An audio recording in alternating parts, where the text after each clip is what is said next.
राधे राधे, हर माधव मित्रों। आज मैं शिव पुराण का 15वां अध्याय पढ़ रही हूँ। वारंगी के पुत्र तारकासुर की उत्पत्ति। तारकासुर की तपस्या में ब्रह्मा जी के द्वारा उसे वर प्राप्ति।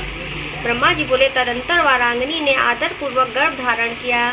बहुत वर्षों तक परम तेज से भीतर ही बढ़ता रहा। तत्पश्चात समय पूरा होने पर वारांगिनी ने विशाल काय, महाबलवान तथा अपने तेज से 10 दिशाओं को दीप्त करने वाले पुत्र को उत्पन्न किया। देवताओं के को दुख देने वाले उस वारांगी पुत्र के उत्पन्न होने पर दुख के हेतु महान उत्पात होने लगे। हे तात, उस समय स्वर्ग, भूमि तथा आकाश सभी लोगों को भयभीत करने वाले अनर्थ सूचक 3 प्रकार के उत्पात मैं उनका वर्णन कर रहा हूँ।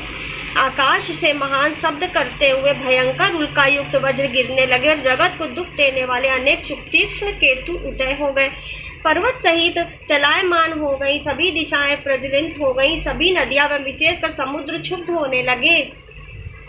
भयंकर हु शब्द करते हुए तीक्ष्ण स्पर्श वाली हवा बहने लगी और धूल उड़ाती वृक्षों को उखाड़ती हुई आंधी चलने लगी। हे विप्रेंद्र, राहु सहित सूर्य और चंद्रमा के ऊपर बार बार मंडलन पड़ने लगे, जो महाभय के सूचक तथा सुख का नाश करने वाले थे। उस समय पर्वत की गुफाओं से रत नेमी के समान घरघर एवं भय सूचक महान शब्द होने लगे।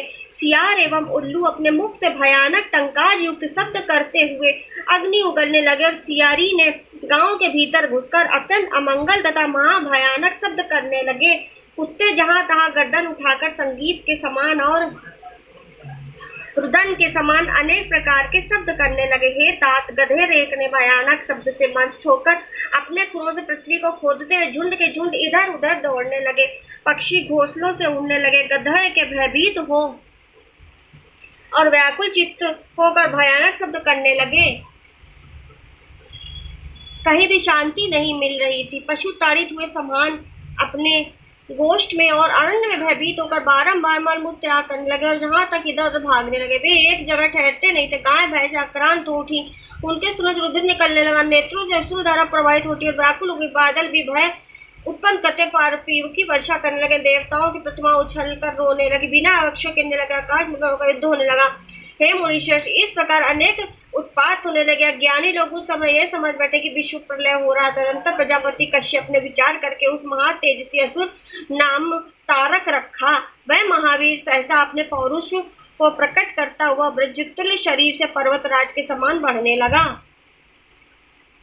तत्पश्चात उस महाबली पराक्रमी तथा मनस्वी तारक दत्तो ने तपस्या करने के लिए माता से आज्ञा मांगी। मायावियों को भी मोहित करने वाले उस मायावी दैत्य ने अपनी माता से आज्ञा प्राप्त कर सभी देवताओं पर विजय प्राप्त करने के लिए मन में तप करने का विचार किया। गुरु की आज्ञा पालन करने वाला वह दैत्य मधुवन में जाकर ब्रह्मा जी को लक्ष्य करके विधि पूर्वक अत्यंत कठोर तपस्या करने लगा। वह दृढ़वत दैत्यों से चित्त को स्थिर नेत्रों को सूर्य को देखते हुए अपनी भुजाओं को ऊपर उठाकर एक पैर से खड़े होकर 100 वर्ष तक तपस्या की।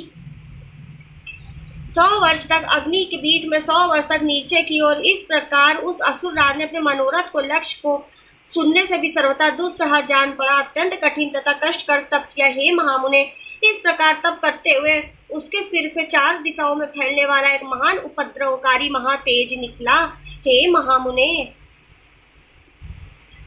वह ऐश्वर्यशाली तो असमय ही ब्रह्मांड का संहार कर डालने लगा।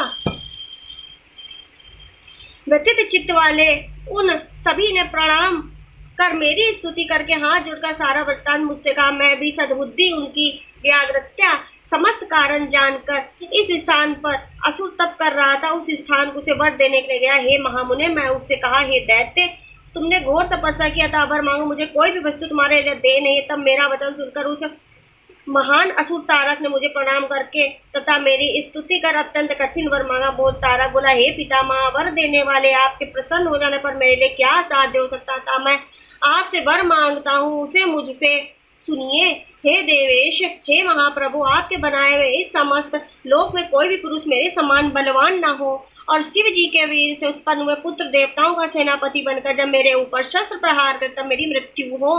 हे मुनीश्वर, जब उस दैत्य ने मुझसे इस प्रकार का, तब मैं उसकी प्रकार का वर देकर शीघ्रता पूर्वक अपने स्थान को चला गया।